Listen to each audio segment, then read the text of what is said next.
6:30, we have an Earth Day Greenbelt cleanup in the city of Eagle along the river there. We're starting out in the area around the riverside, just off by where the Starbucks is on Edgewood, on the south side of Highway 44. That information is on our website, and I'll give you that information in just a second. The second part of information I wanted to provide was we're having a party by the river May 1st. That's the day before the Idaho Gives campaign, and that we're going to be meeting down at Julia Davis Park in shelter number 2, and that's the shelter that's along the greenbelt, but between the zoo and the band shell. So it's the large structure that's in there. We're going to have a number of things going on. We're going to have Dutch oven cooking demonstrations, fly casting lessons, and a contest with bird watching, party refreshments, and also we have the opportunity also to provide an early donation to Bryn for the Idaho Gives campaign. And again, that is also on our website. And finally, to remind you that the Bryn River Boogie, it's Idaho's or the area's only duathlon.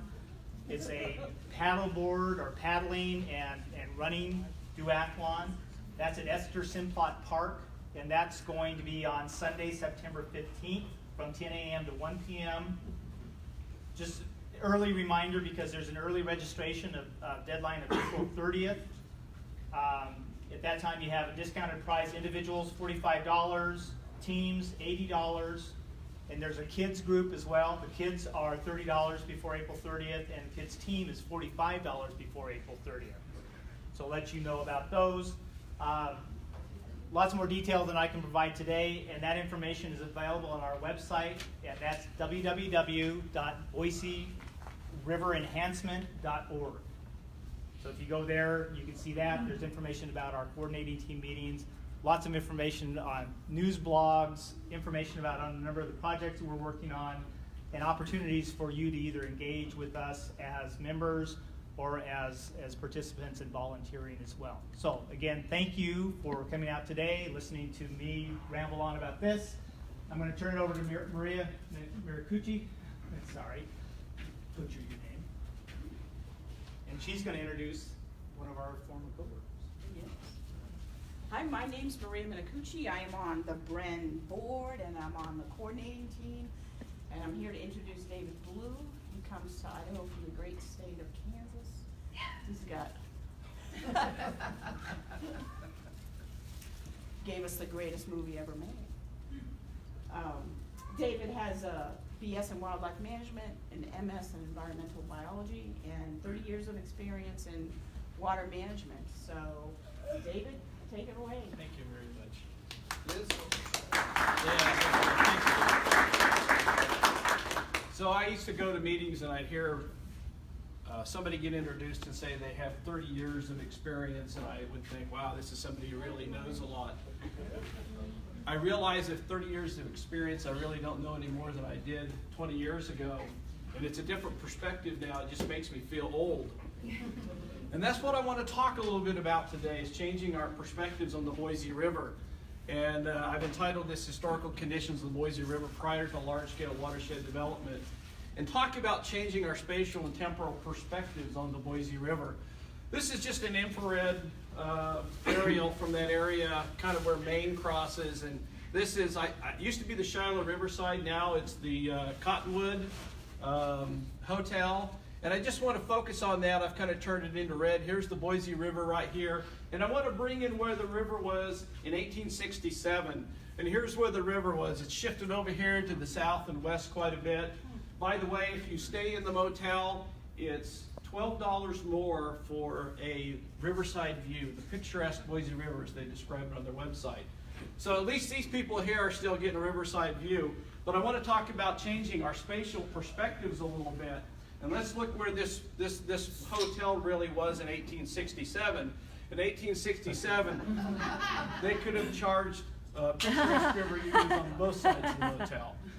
This is where that hotel sat. This was a gravel bar along the Boise River. In the middle of the Boise River, that gravel bar was 1,100 feet wide. The river at this point was almost a half mile wide. It's a totally different spatial perspective than what we have. And this data is from the cadastral survey of 1867. Here, Peter Bell was one of the surveyors on the cadastral survey, and he's talked about how the river's divided by a large, low, gravelly bar into two main channels, and the bar is entirely worthless. This was basically a gravel bar that was washed over every year. And by the way, the width here, there were probably gravel bars on either side of this. When they were doing their surveys and their meander surveys along the Boise, or along the rivers, they were really looking kind of for where did they find their first perennial vegetation, or where did they think that normal high water mark was. About a month later, he was wrapping up this particular township with their surveys, and he said the land along the right bank of the Boise River is generally low, subject to frequent inundation, rich alluvial soils, and near the river, covered with a dense growth of willow and wild rose. And this happened to be one of the big vegetation components through the Boise River, through the city of Boise proper anyway. And this is from the 1917, the Automobile Blue Book. It's probably not current to use today, but you can still see that large gravel bar is still there. You still see that the river is pretty large. And so, you know, we try and look for other lines of evidence to back up what we see, particularly in those survey notes. Well, the Boise River, you know, it's kind of the crown jewel of the city of Boise. It's you know, we talk about how important it is to the city of Boise. This is taken from Table Rock. And even though it's a central focus here in the city of Boise, you look at a photograph like this, it's pretty tough to pick out just exactly where that river is. So I want to take out about 100 years worth of development here. And there's the Boise River. Very different than what we see now. We see these large exposed gravel bars. There's a big one right here, another one down here, a bunch of them down here. Very, very different system than what we see now. This is about 1890, yes? Why are there no trees? Just because there's no irrigation? No, there's no trees. I'll get to that in a little bit. This is probably early spring, 1898, I believe, is the date of this photograph. You can see the old Boise Natatorium here. But again, kind of this wild, open river. This gravel bed alluvial system, as we call it. Well, just a quick primer on gravel bed alluvial systems, because I think it's important to understand how these rivers function in order to understand the rest of my presentation. We generally think of a river as kind of this longitudinal feature on the face of the earth, but there are some other important things that happen in these gravel bed alluvial systems like the Boise. As they flood, there's things that begin to happen in the channel and on the floodplain. And we see the development of these side channels and sloughs, and these mid-gravel bars, and these backwater areas. Those are areas that are really important, particularly for some of our cold water species, our cold water fish. These areas provide great brood cover, brood rearing areas for many of our trout species and historically salmon. So really important areas for, in terms of aquatic habitat along the river. Flooding does something else really important, and it restores and recharges this shallow aquifer called the hyporheic zone. The hyporheic zone is biologically active. Jack Stanford with the Flathead Research Station says that if you're not sampling the insects from the hyporheic zone, you're probably missing, I think he said 40 to 50% of the macroinvertebrates associated with the river. It's also important in geochemical cycling. It's water that comes back in and feeds these backwater channel and slough areas, and provides nutrient-rich areas for those brood-rearing areas that I talked about earlier. Flooding also does something else very important, and it regenerates cottonwoods, tears down old cottonwoods, grows new cottonwoods, and I'll get into a little bit more of the age structure of cottonwoods later on in this talk along the Boise River. So now we have a river that doesn't just have a longitudinal feature, it's got a horizontal feature and a vertical feature as well. And that vertical really goes from the bottom of the hyporheic zone to the top of those trees. There's another important characteristic that these rivers have, and that is that the ability to change through time. And it's one of the things that makes gravel bed alluvial systems so productive, is that they are continually changing. New habitat is created, old habitat's destroyed, and the species that inhabit these areas are well adapted to this type of a mobile environment. In fact, they thrive on these mobile environments to maintain themselves. So we've got a longitudinal, horizontal, vertical, and a temporal ways in which this river system can actually move. Well, what we wanted to do in this study was to try and rediscover some of those dimensions of the Boise River. And so our study area runs from about the Highway 20 bridge down to just below Parma.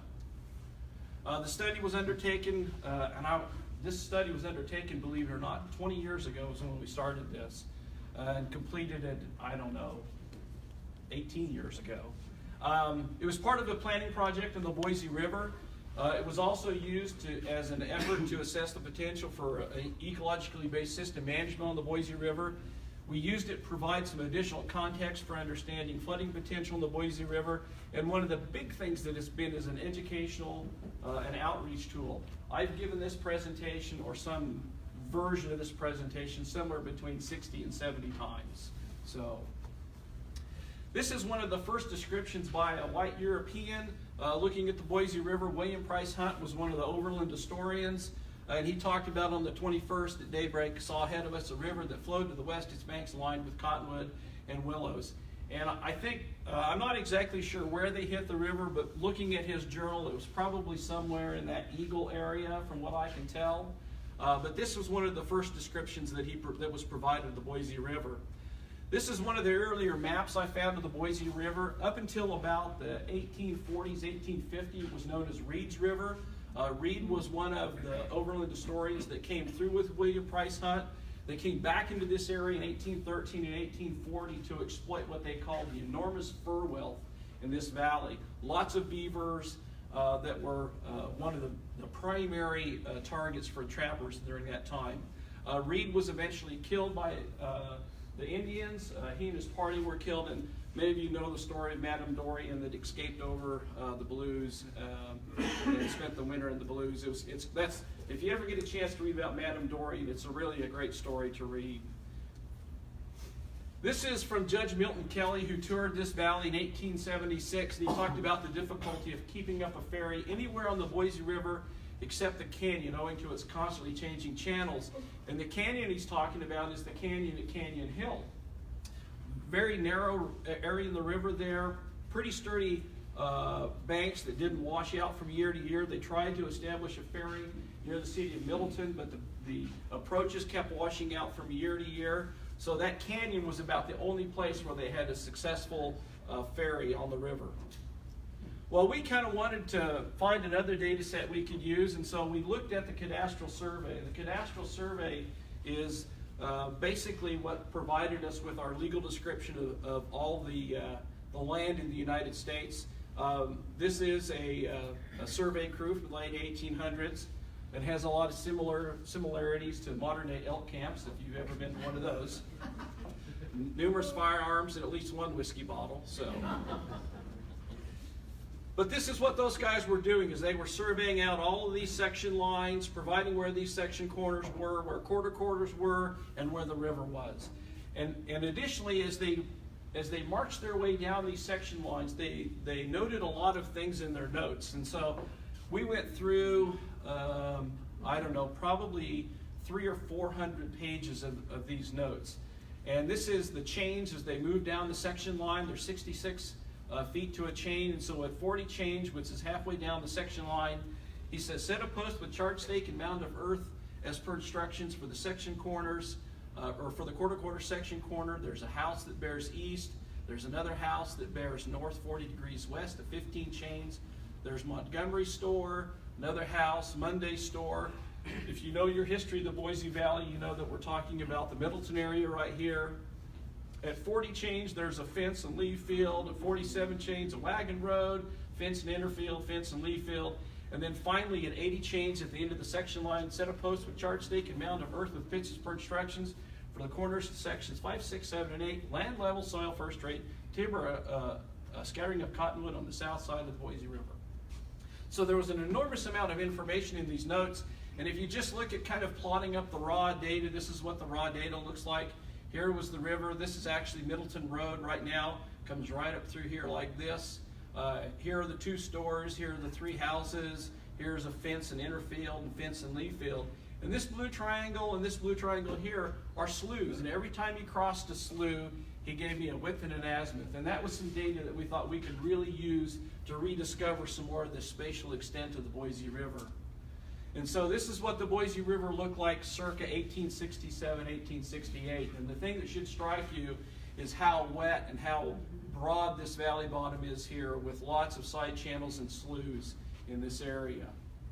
So I'll just kind of step you down the river. By the way, I want to acknowledge Doreen McCoy before she has to take off. Doreen was really helpful in establishing some of this data. And then we actually did a paper on this, and I'll give you the reference here in a little bit. So this is the area, Eckert, Broadway, and Glenwood. Our historic width, average width was about 902 feet.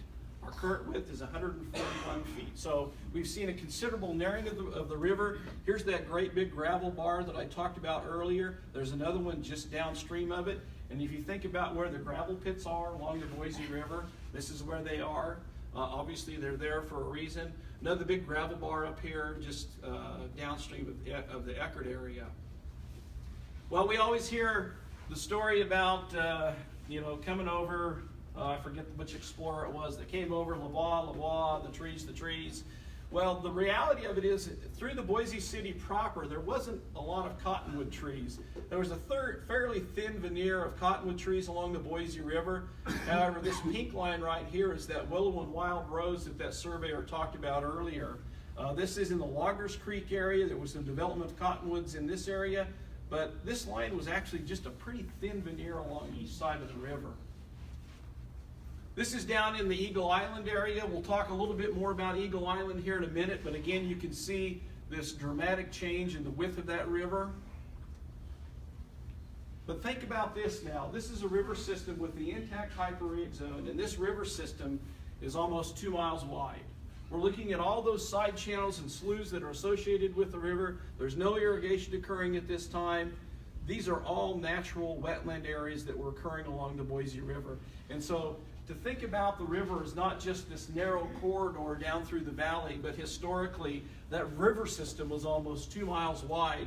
This is the Mill Slough right here. They said that at high flows during the springtime flush, that the Mill Slough would carry as much water as what the main channel did. And if you kind of look at this, it was kind of another island, kind of like Eagle Island on downstream of it. Another really important thing is this gravel bar right here. And that gravel bar is the last gravel bar that the cadastral survey describes in the Boise River. Everything else below that, you'll see these yellow areas he described as sandy beaches or sandy bars. There was never another gravel bar described below this one right here. And if you think about how these systems flood, now we have the flood basically contained to this big channel right here. But historically, we had all these side channels and sloughs, and so flooding would fall along those areas. And we're getting down to this area where you have that river not being contained to the main channel, but being able to escape in all these side channels and sloughs and recharging that hyporheic zone and taking out cottonwoods and making new habitat for new cottonwoods to grow. And so we see a definite change in the energy balance in this system. So now, instead of transporting lots of gravel through the system, we're transporting more and more of this fine stuff down through the river. This is an area where we also really start to see the extensive cottonwood gallery forest that everybody talks about. You can see as we come along the North Channel that we begin to see wider and wider development of the cottonwood forest. In this area here, the cottonwood forest now is about 2,000 feet wide or so along the river corridor. Very well developed, but really it's still limited to this area along the Boise River where it's active, where you have scouring take place and appropriate seed bed for those cottonwoods to regenerate. This is kind of down in the Middleton to Notice area. Again, a big change in the historic and the current width. That ferry that used to be along the Boise River was right in through here. This was a nice big sandbar right here that, as of about 2 months ago, now has homes on it. Again, extensive cottonwood gallery forest through this area. City of Caldwell sits right here. And this is Indian Creek right here. Surveyor called it 15 Mile Creek, but it's actually the same as Indian Creek. And the bed of the river was dry most of the time, and he described 15 Mile Creek as rising near the surface with its confluence with the Boise River to form a tule marsh. And if you remember your history of Caldwell, does anybody remember what they used to call Caldwell historically? No. Bugtown. They call it Bugtown because of the swamp and stuff that it was built around. And the main drag through Caldwell right now runs right down about through here. So there was a lot of that town that was essentially part of this swampy, boggy area that was actually the confluence of Indian Creek and Indian Creek and the Boise River. This is on farther down the river. Nice big sandbar right here. In fact, if you pull up the soil survey from Canyon County, you will find that this soil has been delineated out as a separate mapping unit. Lots of big sandbars in this area. And I want to talk about this community right here. And the surveyor noted it. This is a community of greasewood. And greasewood is known to grow in areas of what we call saline sodic soils. It's an area where water is rising to the surface. You get more evaporation than you get infiltration, and so you get these salts being deposited on the surface. And greasewood is a great indicator of these saline sodic conditions. And so there was an extensive area of greasewood down along this bottom. And anybody who has an interest, there's probably some geologic formations here that's causing that water to come up to the surface. I don't know why. I'm not a geologist. I can't explain it, other than there was a fairly extensive amount of these saline sodic soils in this area. Also notice that this river right here is running kind of along the south edge of the valley here. And the river no longer runs there. The river actually runs up through this area right here. This is from Judge Milton Kelly, again, his tour in 1876. And he says, the mouth of the Boise River divides and forms an island where it enters the Snake River. The upper channel is 3 miles above the lower channel, with most of the water passing through the upper channel. So sometime between 1867, when the survey was completed, and 1876, this river jumped right here. And we know that there were some big flows that occurred on the Boise River 1871, 1872 that might be responsible for this big jump right here. Well, Eagle Island, you know, we think of Eagle Island as kind of this stationary thing out there, but there was a lot of interesting things going on in Eagle Island. When the surveyors were doing their surveys along the river, they'd do what was known as meander survey. And so they would survey all the way around this island here, and they would give us the points about where they were surveying. But at the head end of Eagle Island is what the surveyor termed a sub-island. And this is obviously an island that's probably occurred from a deposition, kind of that teardrop shape. A lot as it kind of builds on the upper end is pretty typical of a depositional type of island. Eagle Island itself is probably an island that occurred because the river split for some reason. Well, this is where the river was in 1939. And sometime between the survey and 1839, this river jumped almost a half mile to the north. And probably did it in a single avulsion. Here's where the sloughs and stuff were in 1867, according to the cadastral survey. And here's where the island is today. It hasn't moved much in the last 60, 70 years. And again, that becomes one of the, I won't say problems, but one of the issues with the Boise River, that it's basically become static. This river that was once this wild, open, mobile river is now basically held in place by development and the colonization of a lot of areas with these hardwood trees. And again, this sub-island is gone. We talked about the problems at the head end of Eagle Island. Always has this accumulation of material at the head end of Eagle Island. Well, it was doing that back in the 1870s and 1860s. It's nothing new. And so there probably is some type of a grade break in the valley here that is causing that deposition. Well, parafluvial surfaces. This is a definition given by some guys out of the Flathead Research Station, and they term them the near channel portion of the floodplain that is regularly inundated above the base flow and is frequently scoured by the regular cobble and gravel bed movement of the substrate. basically, it's these areas right here that are inundated during periods of high flow. And you can see this nice fresh gravel bar here. By the way, this is from the Salmon River.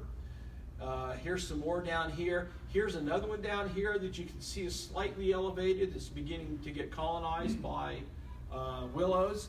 This is probably what the Boise River looked like at one time. It looked more like this than what it does now.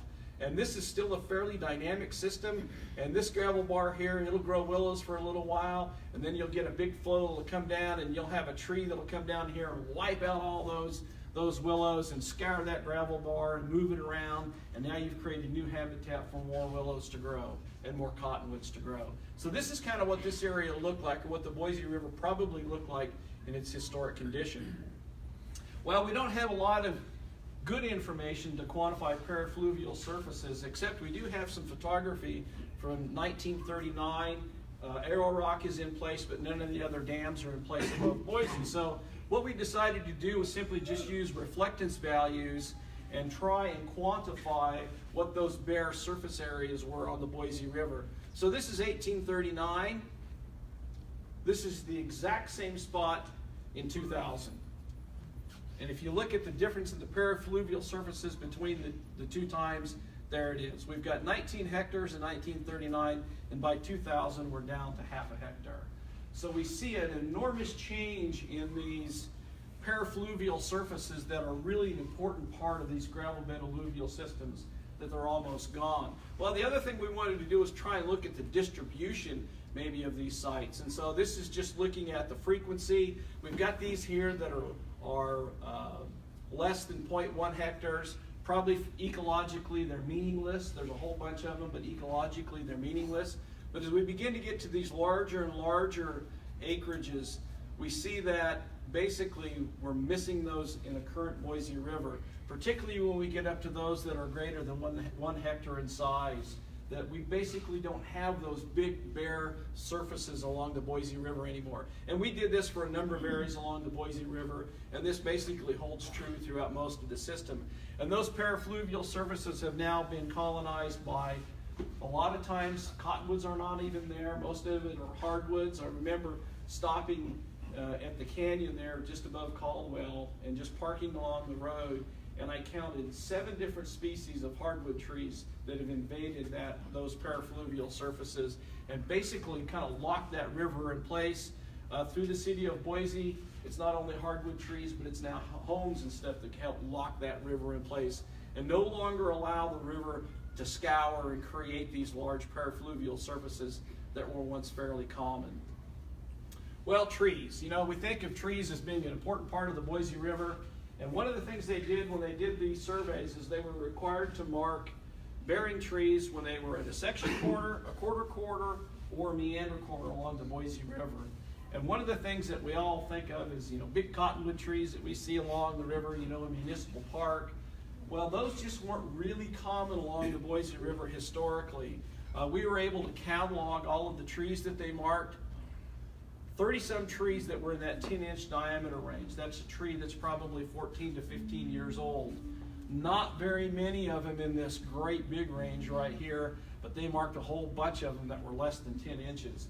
And that should give you some indication that these trees were being regenerated on a fairly regular basis, that as these trees grew, you'd have floods come down, you'd have one cottonwood tree that would get tipped over and float down the river, and it'd just wipe out these 15-inch or these 10-inch cottonwood trees.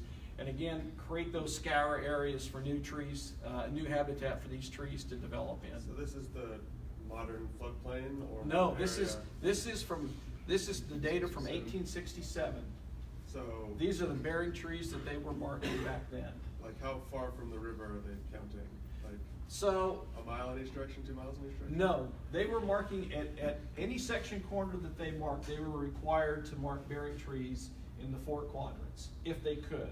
Yeah. And many times they couldn't, and I think that's the other thing, is I think in the whole river bottom, they only marked about 200 and some trees. And so that gives you some other idea about how scattered these trees were in some cases. So I've never looked at how many trees they could have marked, but there was a lot of these section corners and quarter quarters where they only had one bearing tree to mark. And if you go out today, you will see trees that have been marked as bearing trees. They'll have a tag on them, a yellow tag, and a direction as to where a section corner is or a property boundary is. And that's the same thing these guys were doing here. And what year was it that the French explorers said "Les bois, les bois"? That would have been the 1820s, 1830s, I believe. And there were lots of trees down along the Boise River, don't get me wrong. But there was a little bit of mythology about it because, particularly when people started coming through the Oregon Trail, think about what they've just crossed. And if you read some accounts of those settlers coming across, they talked about how it was a novelty to be able to camp underneath trees. And the Boise River was one of the first places they'd seen trees since they left the west slope of Colorado. And so coming into the Boise area, there was, don't get me wrong, there were lots of trees down here, but there was some mystique about it as well. And you read some of those journals for those settlers coming through, and they do talk about, you know, we camped under shade tonight, we camped under trees tonight, and they termed it, one guy termed it was a novelty to be able to do that. So I was just wondering if the flood of 1862 wiped out all the trees. yes, there was no doubt that that large flood may have wiped out a number of trees. But not all of them. Huh? Not all of them. Not There's all of still a them, lot yes. there. So just some conclusions. The Boise River currently operates at certainly reduced spatial scales from its historic condition. There's a reduction in parafluvial surfaces along the lower Boise. Our bankful channel capacities have been reduced by the loss of parafluvial surfaces due to tree colonization and development. And again, most of these are hardwoods, no longer those desirable cottonwoods. These side channels and sloughs have been converted to irrigation canals and drainage ditches. It was incredible when we were able to, based on the surveyor's notes, to mark a width and an azimuth about where he crossed a slough, and then we'd bring up aerial photography from today, and there's a drainage ditch, or there is a small canal. In a lot of these areas, these side channels and sloughs were converted to drain ditches and irrigation canals. And again, from a spatial standpoint, there's little movement to maintain those appropriate aquatic and near-stream terrestrial habitats. And lastly, the conditions of the Boise River need to be viewed as a result of a complex history of alterations. It's not just one thing. And accordingly, as you all understand, the development of management alternatives is a complex process. And I always have liked this quote from William Cronin, who is an environmental historian. We can regret the fact that so many cities are built on floodplains or on prime farm agricultural land, but given their histories, it'd be astonishing if they were located anywhere else. You know, this is where people want to live. It's where we can produce food. It's where you can catch food. And these were the areas that were desirable. And so it makes sense that this is where we've developed civilizations. And I have always liked this quote because I think it puts things into perspective about why we have the problems that we have, or why we have, I shouldn't say problems, why we have the conditions that we have, because this is where we all want to live. And while this is kind of what we would desire maybe out of the Boise River, this is really the reality. This is what we have to work with. This is how we have to live with the Boise River. We have to make management decisions based on this type of condition right here. And with that, I'll leave it open to any questions you might have. This is a paper that Doreen McCoy and I did. It's in a book by the American Fishery Society on the effects of urbanizations on stream ecosystems. I think the paper is probably available online. If you Google that, you can probably find a PDF of that paper somewhere out there. Yay!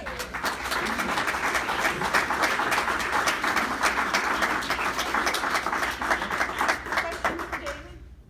Yeah, I just moved into Harris Ranch and there's a lot of new ponds, things